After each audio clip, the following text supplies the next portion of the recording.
going downhill with a little bit of a cold here. So let me just get this out really quickly so that I can take a little bit of a break, because it's now 12:34 in the afternoon and I haven't had lunch yet and I've got the sniffles.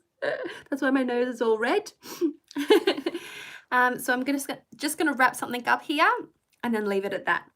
Okay? So I just finished a 2-hour live stream for Tarot for Esoteric Evolution, which brings our for Esoteric Evolution series to a close. So this live stream was filled with resources that will help you to learn tarot. It was also filled with tips, tricks, little hacks, little ideas to help you, get into, difficult cards, revising, learning, understanding, establishing your keyword repertoires, things of that nature, as well as setting up ritual. We talked about crystals that could be effective, botanicals that could be effective, a color that could be effective to help you, and so much more. So it was all about magic. It was all about tarot. It was all about fusing those two things together. We talked numerology. We talked Kabbalah. We talked astrology. We talked a lot about different types of systems that naturally plug into the tarot. And that filled up 2 whole hours. So it brings our Tarot for Esoteric Evolution series in Cardslinger to an end, and we are going to be starting a new series of tarot learning. Now, I'm really big on tarot learning over on Cardslinger, and it is something that I want to consistently and continuously do over there. So we are going to be working with 2 tarot books. We are going to be having series of live events, round robin style tarot exercises and games, all to help you to either A, learn the tarot and really cement your knowledge on the tarot, or to refresh your knowledge on the tarot. Now, I can say this as a tarot professional. I've been working with the tarot for, many, many years now. I don't even want to tell you how long, because it'll give my age away. But but it's always good to go back and refresh your knowledge on the basics. I love going back into books and looking at old keywords. I like going back into decks that I've scribbled all over to remind myself of those keywords. It's really great to jog your memory, because the more you read tarot and the more you drift away from resources, the more you cement your own style. And that's in itself is a really beautiful thing. But from time to time, we can be a little bit stuck in our own style. And in order to breathe in that sense of growth, that sense of freshness, that energy of revitalization, it's really good to go back and have a look at some of those tried and true resources that have worked for us in the past, perhaps explore new resources moving forward. I'm always buying new tarot books, just like I buy new tarot decks. I just bought a couple of new tarot decks over the weekend. Don't want to talk about it. It got out of hand. But I'll definitely be showing those decks along with this one here that came, and I did a live stream the other day about it. So this is the Hilda Tarot. So that's a brand new deck. It also came with the Hilda Lenormand, which I don't remember ordering, but that's okay. But I'm into Lenormand at the moment because I've been working with this Lenormand deck right here, which is the only Lenormand deck that I have. And I've also been reading Rana George's Essential Lenormand, which I have on Kindle, but I loved it so much that I decided that I would buy the hard copy. So we are going to be looking at Around the Tarot in 78 Days by Marcus Katz and Tali Goodwin. I'm sure many of you already know who Marcus Katz and Tali Goodwin are. They are the founders of Tarot Professional. They wrote The Secrets of the Wade Smith. Their books, their resources are fantastic. Tarot Twist, Tarot Flip, Tarosophy, the Kabbalah for the Magician's Kabbalah or something to that effect, and countless other resources. And we are going to be breaking down and actually together, working on that resource as a community. Hi, Natalie. And, and learning it and journaling about it together and, tapping into different perspectives. And when you do this type of tarot study in a group, you get so much more out of it, because it's not just your perspective. It's at times perspectives of others that you hadn't even personally thought of, but that makes so much sense to you.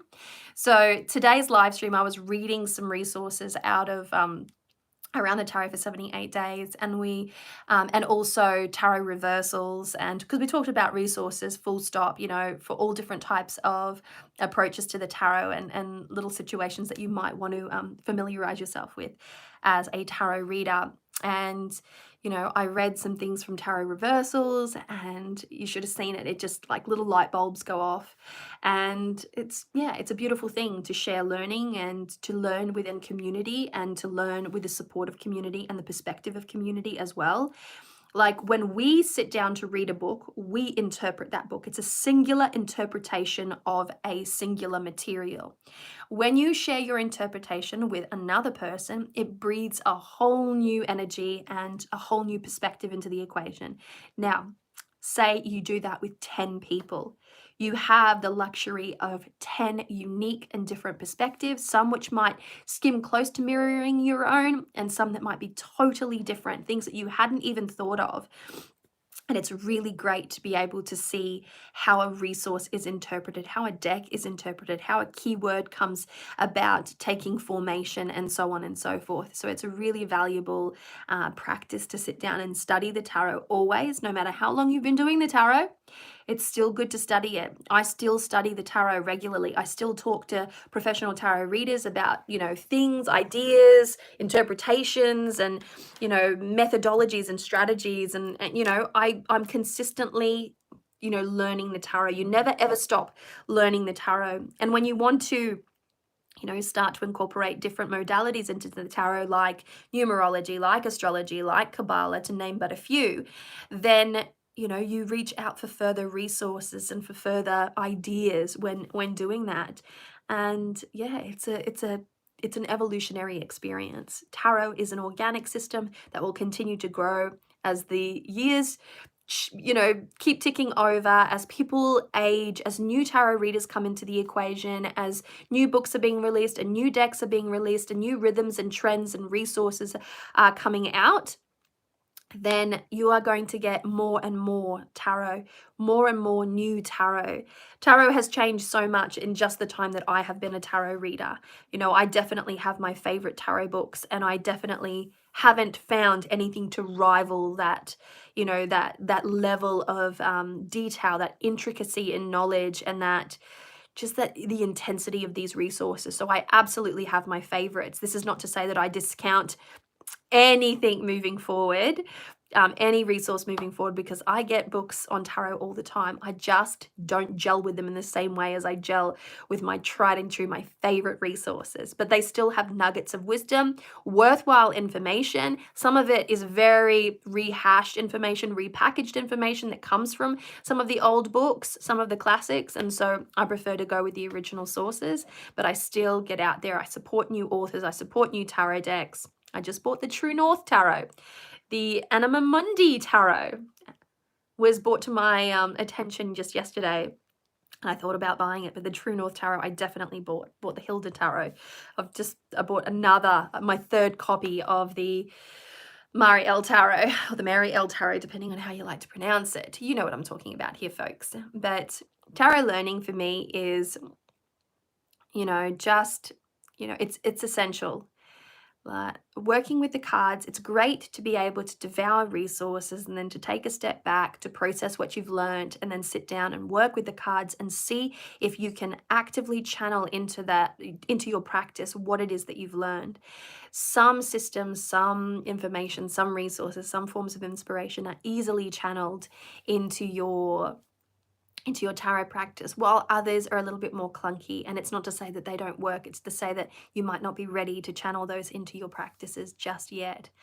You know, I was talking to, you know, to folks in my live stream today about around the 78 degrees of wisdom. So I have here all the resources from my live stream. So this is Tarot Wisdom by Rachel Pollack. It's one of my favorite tarot books. I recommend Tarot Wisdom to anyone that really wants to ingrain and get deeper knowledge into you know, into the tarot. And you know, I was talking about 78 degrees of wisdom, and 78 Degrees of Wisdom is a book that I would not recommend for beginners. Once upon a time I did recommend it, and yeah, it's just not great. It's just not that it's not great, it's not appropriate for beginners. I definitely recommend like around the tarot in 78 days as an entry point to self-study for the tarot. Moving on then, once you have done that, to Tarot Wisdom. This is a robust book, but it will take you even deeper. It will cement your knowledge of the tarot even deeper. If you weren't ready for something like that, you could go for Tarot 101 by Kim Huggins and then move on to Tarot Wisdom. But Tarot 101 by Kim Huggins is more of a group learning appropriate type of resource.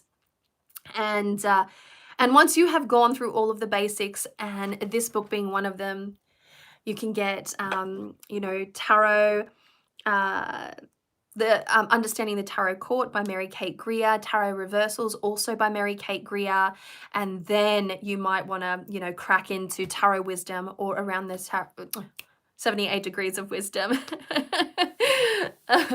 Sorry, my phone's not really picking up the chat, but I can see that there's some, you know, hang on.